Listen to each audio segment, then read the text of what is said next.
자, 이제 이어지는 부분은 분사가 시작되는 부분입니다. 여기서부터 분사가 시작이 되는데 감녀의 위로로 시작이 됩니다. 그래서 여기서부터가 분사에 해당이 된다. 조물의 타시로다 다음이 분사에 해당이 되는 내용이에요. 이제 본격적으로 내용이 펼쳐지는 거죠. 그래서 분사 첫 번째는 님에 대한 걱정을 하고 있다라고 얘기를 했고, 다음 두 번째 파트는 님에 대한 소식을 알고자 노력을 했고, 다음 세 번째 파트는 꿈에서 님을 만났는데 말을 다 못해서 오히려 감질맛이 좀 나는 그런 상태였죠. 자, 글란상강 마오라고 하는 요 부분이죠. 여기는 여인이인 을려가 얘기하는 부분이 아니고 바로 감녀의 위로입니다. 자, 이렇게 그렇게 생각하지 마세요. 하지 마오라고 하는 것은 요건 감녀의 위로의 말입니다. 감녀의 위로. 다시 한번 감녀라고 하는 것은 여인일이라고도 표현을 해요. 여인일의 위로.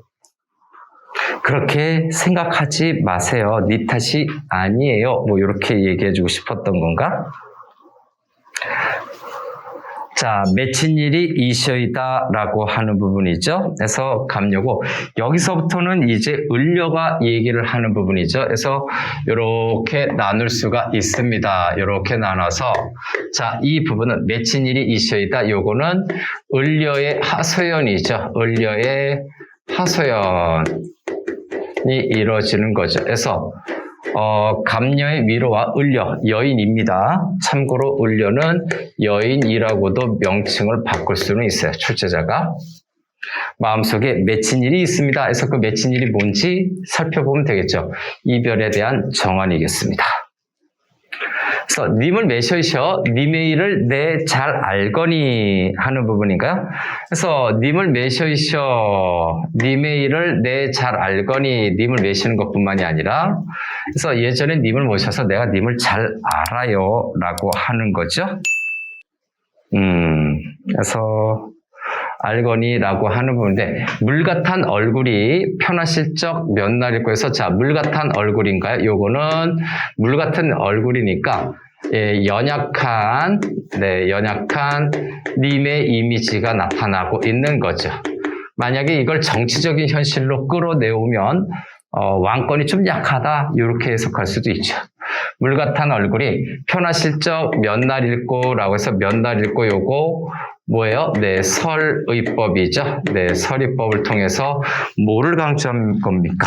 바로 연약한 임금을 걱정하고 있는 거죠. 그래서 님 또는 임금을 걱정을 하는 정서를 강조하고 있다라고 평가할 수 있겠네. 편하실 적 몇 날 읽고 부분까지. 그래서 저기 오돌도 떨고 막 더서 혀 빼물고 하는 부분이 있는데, 자, 여길 보니까 우리 님께서 연약함의 이미지를 확고하게 보여주고 있네요. 그래서 덜덜덜덜 추는 거, 추위를 타고 있는데, 이거 춘한 고열은 어디하여 디내시고 해서 춘한 요거죠. 춘한은 바로 요 그림이에요. 그 다음에 고열은 여기 있는 그림이죠. 어디하여 지내시며 라고 하는 건데, 춘한이라고 하는 것은 봄날의 추위라고 되어 있어요. 봄날의 추위. 그 다음에 고열은 여름철의 무더위. 요 해석만 할 수 있으면 요건 어렵지 않은 거죠. 그래서 봄과 여름이 나타나 있는데, 그 다음에 있는 추일동천 요 부분까지 물론 포함을 해야 됩니다. 그래서 여기까지 하고서 하나 또 정리할게요. 다음에 추일동천인가요? 추일동천 무슨 말입니까? 가을의 해와 겨울의 하늘, 추위겠죠? 누가 모시고 있는 곳라고 얘기하네요. 누가 매셨난 곳. 그래서 여기에서 역시 또 서리법이 쓰이면서 서리법을 쓰면서 연군지정을 되게 강조한 거예요. 연군지정, 님에 대한 그리움이죠. 연군지정, 강조. 그냥 넘어갈 뻔했지. 아니죠. 추일동천, 춘한고열, 추일동천인데 바로 이 부분입니다. 춘한고열과 추일동천은 시간의 흐름이 느껴져요. 그래서 얘네 둘은 얘네 둘은 묶어서 첫 번째 시간의 흐름이 표현상으로 느껴질 정도로 나타나는데 시간의 흐름, 이걸 바로 뭐라고 한다? 계절감이라고 얘기를 하죠. 계절감이 느껴지는 표현이기도 하고 두 번째 여기에서 시간의 흐름뿐만이 아니라 사계절의 흐름이 일부 있어요. 근데 사계절의 흐름으로 전개되지 않습니다. 그래서 사계절의 어떤 내용은 있지만 그 사계절의 변화는 없습니다. 어떤 변화라든가 특이사항은 없다라고 보는 거죠. 그냥 시간의 흐름에 따라서 시를 쓰고 싶었던 거겠죠. 시간의 흐름.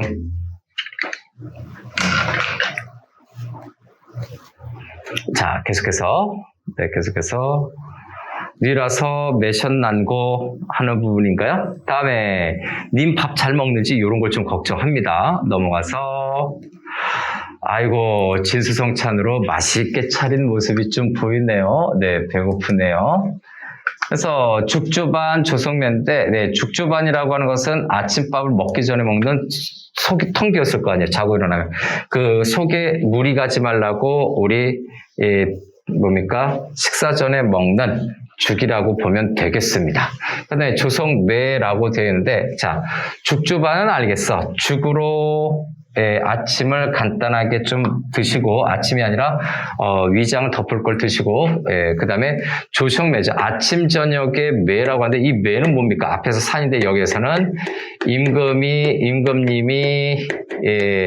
먹는 밥을 매라고 합니다. 임금님은 워낙 호탕하셔서 산처럼 밥을 싸서 먹어요. 산처럼 밥을 싸서 먹고 그 다음에 술이 부족하면 창의수, 온 세상에 바닷물을 뻗어서 술처럼 마신다는 얘기죠. 와, 그래서 왕에 대한 어떤 표현 사이즈 왁구가 달라요. 자, 네와 같이 세시는가에서 세시는가라고 하는 건 잡수시는가라고 해서 요거 의문형 어미죠. 그래서 요 가 부분은 다른 거 없이 요거는 빼박, 의문형 어미에 해당이 되죠. 의문형 어미에 해당이 됩니다. 의문형 어미. 자, 기나긴 밤에 잠은 어디 자신한고 해서 님에 대한 걱정을 몹시 하고 있어요. 그래서 어찌 주무시는가라고 하는 이 부분에서 본사 아직 조금 첫 번째 부분이 있을 것 같은데 여기가 본사 첫 번째로 나뉘어야 될 부분이에요. 자, 본사 1 요거는 뭐가 됩니까? 을려가 이별을 해서 하소연하는 부분이지요. 감녀가 그걸 위로하고 있습니다. 그래서 감녀의 위로와 을려의 사연이 나타나고 있는데 을려의 사연. 근데 을려의 사연은 당연히 이별을 한 겁니다. 이별을 해서 막 방황하고 있는 것 같죠. 기나긴 밤은 어찌 자신한고 하는 부분입니다. 감녀의 위로가 있고 거기에 따라서 을려의 사연이 나타나고 있는데 자, 요거는 님을 걱정하는 부분이에요. 그래서 을려의 사연은 바로 님에 대한 걱정이고요. 님에 대한 걱정으로 나타나고 있다 해서 연군지정과 충신연주지사는 앞에서 했지만 님을 걱정하는 염려하는 그런 내용이 있다는 거죠. 자, 여기까지가 본사 첫 번째입니다.